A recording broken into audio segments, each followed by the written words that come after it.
Today there are a lot of updates from the Kharkiv direction. Here, Russians made tactical gains along the border and recently reached Liptsy and Vovchansk, the two main strongholds in the Kharkiv direction.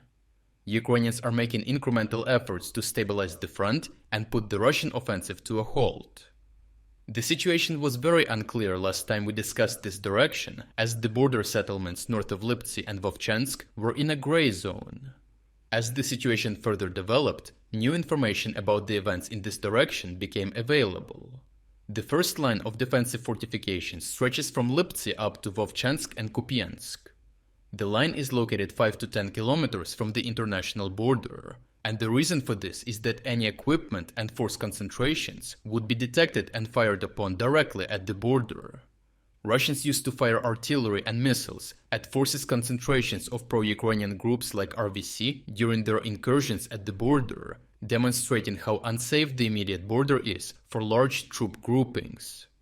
For this reason, borders were never heavily protected, so Ukrainians only deployed small infantry squads on the immediate border.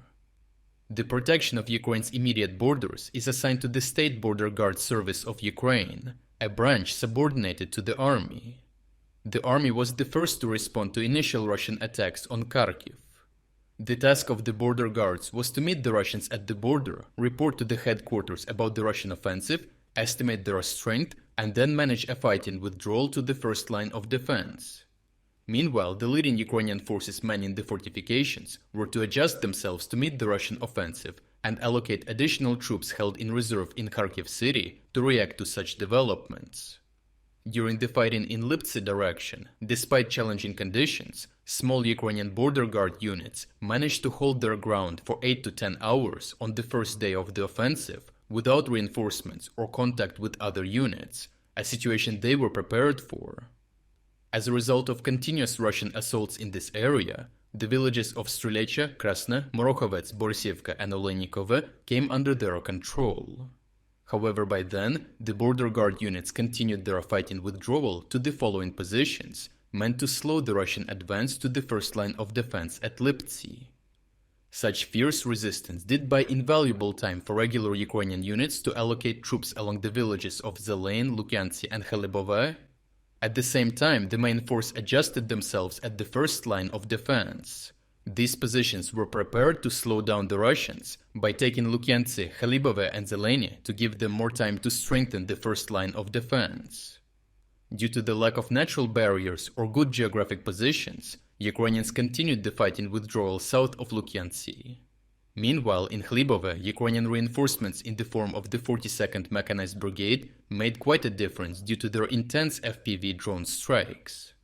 Drone operators of the 42nd Mechanized Brigade managed to repel wave after wave of Russian armored assaults, causing a slower advance for the Russians. Ukrainian control of part of the village to the south of a small river enabled these highly efficient strikes, which Russians still struggled to cross over. This overall line of defense was the first of many fortifications in extensive multi-layered defense in depth deeper in the region that Ukrainians prepared. Such complex lines of defense will gradually slow the Russian advance until it comes to a halt. Lybov, Lukyantsy and Zelen positions are only meant as a short-term defense until more Ukrainian reinforcements arrive to reinforce and adjust at the first line of defense, some 3 kilometers south of the current front line. Meanwhile, the Ukrainian army deployed additional reinforcements from reserves in Kharkiv, including elements of the Elite Special Forces Unit Kraken and the 215th Territorial Defense Brigade. These units managed to additionally stabilize the front to the point where Russian assaults in the direction of Liptsy were being repelled. The latest combat footage from Ukrainian fighters in the area shows how a group of Russian troops holed up in a house got pinned down by an FPV drone to set the stage for further clearing operations by Ukrainians. A squad of 5 Ukrainian fighters subsequently cleared the house and took 3 Russians captive after a brief shootout.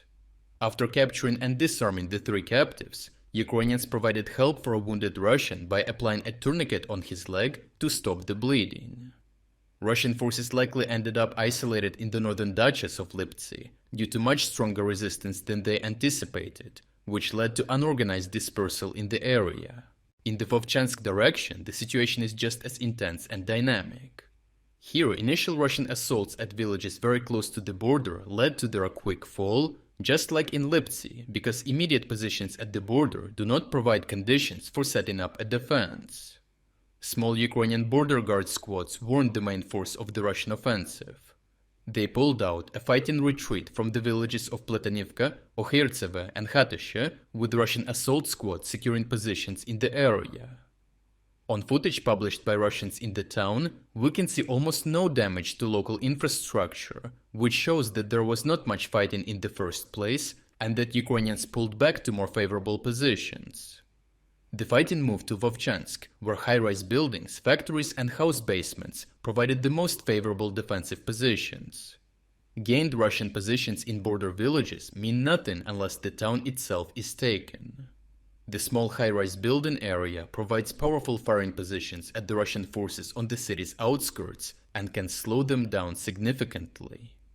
Thanks to the obstacles provided by the urban environment, Ukrainian border guard squads managed to slow the Russian advance in northern parts of the town. However, the central defensive positions are not in the city itself, but partly to the south of river Vovcha, where the first Ukrainian line of defense is located. It is strongly reinforced by natural obstacles like the river, which Russians struggled to cross for the past few days. From these positions, Ukrainians are deploying forces to the north of the town to further bog down the Russians in preparation for the fight on the first line of defense. So far, the slowing down operation against Russian forces has been very successful, as the Russians only reached the first line of defense in two areas near Vovchansk and Bugrovatka after a week of fighting. If you're against the invasion of Ukraine and you want to support the work that I am doing, consider making a purchase in the online store UA Supporter. Here you can find a lot of products with Ukrainian symbols to not only show your support for this channel, but also for Ukraine. The link to the online store is in the description. Thank you for watching this report, and I will see you in the next one.